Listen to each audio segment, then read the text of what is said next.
பவானி, நம்ம துரைக்கு பதிலாக வேறொரு டெட் பாடியை எரிச்ச விஷயத்த ஆதி கண்டுபிடிச்சிட்டான்னு நினைக்கிறேன். யுவர் ஆனர், இவர் தான் ஹாஸ்பிட்டலில் வேலை செய்கிற சங்கர். இவர் தான் துரைக்கு பதிலாக வேற ஒரு பாடியை ஹாஸ்பிட்டல்லேருந்து எடுத்துட்டு வந்து பெட்ரோலை ஊற்றி எரிச்சிருக்காங்க. இவர் தான் அந்த பணத்தை எடுத்துட்டு போய் இந்த மாரிக்கிட்ட கொடுத்தது. இவர் சொல்றதெல்லாம் உண்மையா? ஆமாங்கம்மா, மாறி கேட்டதுனால தான் நான் ஹாஸ்பிட்டல்ல இருந்து பாடி எடுத்து கொண்டு போய் கொடுத்தம்மா. நீங்க எல்லாம் ஹாஸ்பிட்டல்ல வேலை செஞ்சுக்கிட்டு பணத்துக்காக இப்படி பண்றதுக்கு வெக்கமா இல்ல?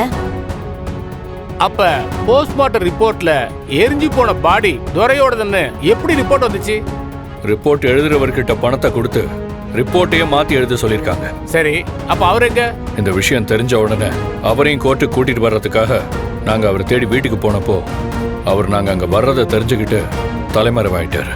யுவர் ஆனர், இவர் இங்க வந்து புதுசா ஒரு கதையை சொல்லி கோர்ட்டை குழப்ப பாக்குறாரு. அது துரை இல்லைன்னு சட்ட ரீதியா உங்ககிட்ட ப்ரூஃப் பண்ண ஆதாரம் இருக்கா?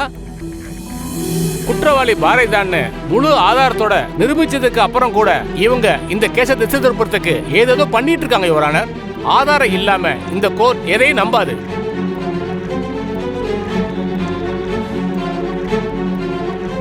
நீங்க கேட்ட ஆதாரம் என்கிட்ட இருக்கு சார். அது இல்லாம நான் எப்படி கோர்ட்டுக்கு வருவேன்? டாக்டர் வாங்க. ஆதி என்ன ஹாஸ்பிட்டல்ல சந்திச்சு பேசினாரு. போஸ்ட்மார்ட்டம் ரிப்போர்ட்ல ஏதோ ஒரு விஷயம் மிஸ் ஆயிருக்குன்னு சொல்லி செக் பண்ணி பாருங்கன்னு சொல்லி என்கிட்ட வந்து சொல்லிட்டு போனாரு. அப்போ எஃப்ஐஆர் காப்பியை நான் மறுபடியும் எடுத்து படிக்கும்போது துரைக்கும் பாரதிக்கும் ஒரு ஸ்ட்ரகிள் நடந்திருக்கு. அப்போ துரை பாரதி கையை பிடிச்சி இழுக்கும்போது துரையுடைய நகம் பாரதியோட உடம்புல பட்டிருக்கு. அவங்களுக்கு நகைக்கீறல்களையும் ஏற்படுத்தியிருக்கு. அப்போ துரை பாரதி கையை பிடிச்சி இழுக்கும்போது துரையுடைய நகங்கள் பாரதியோட உடம்புல பட்டு அவங்களுக்கு நகைக்கீறல்களும் ஏற்பட்டிருக்கு.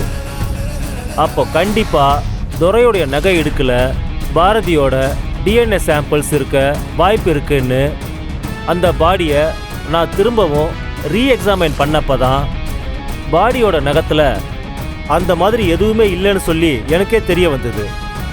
அதனால் அந்த பாடியை திரும்பவும் டிஎன்ஏ சாம்பிளுக்கு அனுப்பும்போது தான் அது துரையோட பாடியே இல்லைன்னு சொல்லி ரிப்போர்ட்ஸ் வந்துச்சு.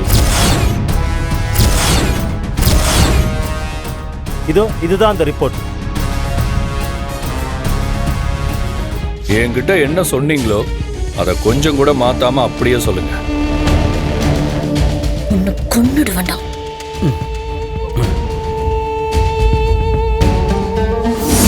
ஒருவேளை நம்ம பேர் அப்படி வெளியே வந்துச்சுன்னா அவனுக்கு என்ன நடக்கும்னு நல்லாவே தெரியும். மேடம், நீங்க இந்த விஷயத்துல கவலைப்பட வேண்டிய அவசியமே இல்லை.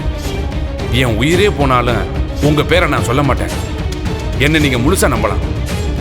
அதையும் மீறி சொன்னா நீங்க என் குடும்பத்தையே அழிச்சிருவீங்கன்னு எனக்கு நல்லா தெரியும் மேடம்.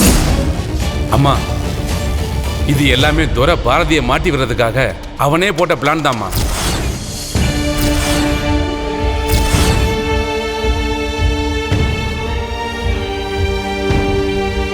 துரை சொன்னதுனால தான் நான் அப்படியே பண்ணம்மா. பாரதி மாட்டிக்கிட்டாங்கன்னு தெரிஞ்சதும் துரை ஃபாரினுக்கு ஓடி போயிட்டாமா. இதுக்கும் பாரதிக்கும் எந்த சம்பந்தமும் இல்லம்மா. அவங்க எந்த தப்பும் பண்ணலம்மா. அன்னைக்கு பாரதியை குடோனுக்கு வர வைக்க துரை தான் பாரதிக்கு முன்னாடி வாலண்டியா போனான். அவங்க அவனை பார்த்துட்டு தான் அவனை ஃபாலோ பண்ணி வந்தாங்க. சிசிடிவில பாரதி வந்த விஷயத்த ரெஜிஸ்டர் பண்றதுக்காகத்தான் துரை அப்படி பண்ணாங்கம்மா.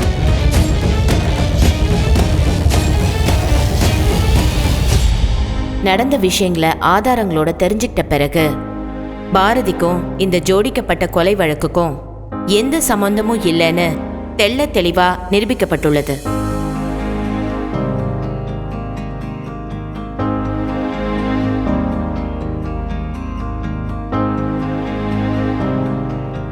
இந்த பொய் வழக்கில் கைது செய்யப்பட்ட பாரதிக்கும் இந்த வழக்குக்கும் எந்த சம்பந்தமும் இல்லை என்று பாரதியை இந்த கோர்ட் எந்தவிதமான நிபந்தனையும் இன்றி அவரை விடுதலை செய்கிறது.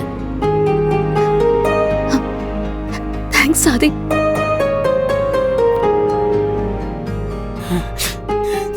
அப்பா, இந்த வழக்கில் துரையுடன் சேர்ந்து திட்டமிட்ட மாரி மற்றும் சங்கர் ஆகியோரை சரிவர விசாரித்து விரைவில் அவர்களை கோர்ட்டில் ஆஜர்படுத்தும்படி காவல்துறைக்கு இந்த நீதிமன்றம் ஆணையிடுகிறது. இத்துடன் இந்த கோர்ட் கலைகிறது. அண்ணி, நியாயம் கண்டிப்பா ஜெயிக்குங்கிறத உங்களை மாதிரி ஆளுங்க சட்டத்துக்கிட்ட போராடி ஜெயிச்சு வர்றப்பதான் தெரியுது. அம்மா சீக்கிரமா வாங்கம்மா, எல்லாரும் போலாம். டேய், இப்பத்துக்கிட்ட இவ்வளவு அவசரமா போகணுன்ற?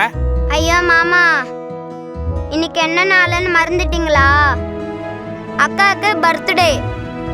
எல்லாரும் சேர்ந்து போய் சந்தோஷமா கேக்க வெட்டி செலிப்ரேட் பண்ணலாம் மாமா. அவன் காரியத்துல எவ்வளவு தெளிவா இருக்கான் பாத்தீங்களா? சரியான வாலு பையன். பாரதி, நடந்த விஷயங்களை ஒரு கெட்ட கனவா நினைச்சு மறந்துருங்க. இனிமே உங்க வாழ்க்கையில எல்லாமே நல்லதா நடக்கும். தவக்கல இவங்களெல்லாம் வீட்டுக்கு கூட்டிட்டு போ. சரிண்ணே, வாங்க பாட்டி. வா தமிழே, வாங்க போலாம். பாரதி, அந்த மாதிரி சொன்னதை வச்சு பார்க்குறப்போ இது எல்லாத்தையும் பக்காவா பிளான் பண்ணி தான் பண்ணியிருக்கான். இது எல்லாத்துக்கும் பின்னாடி கண்டிப்பாக வேற யாரோ இருக்காங்க. அது யாருன்னு கண்டுபிடிச்சாதான் இந்த பிரச்சனைக்கு ஒரு முடிவு வரும்.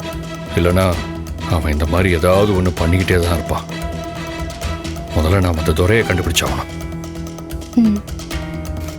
சரி, வாங்க கிளம்பலாம்.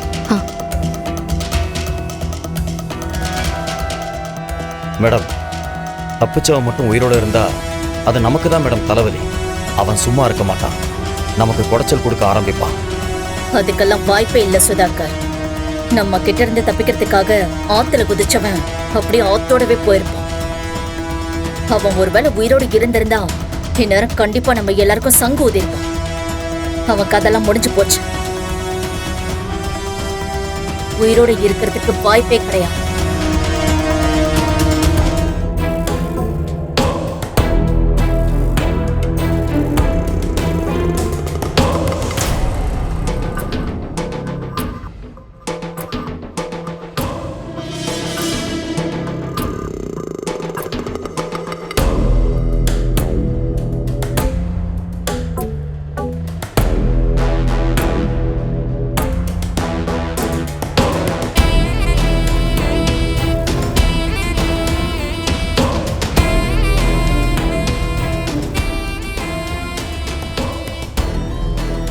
கூடிய சீக்கிரத்துல உன்னை பார்க்கறதுக்காக நான் உன்னை தேடி வருவேன்.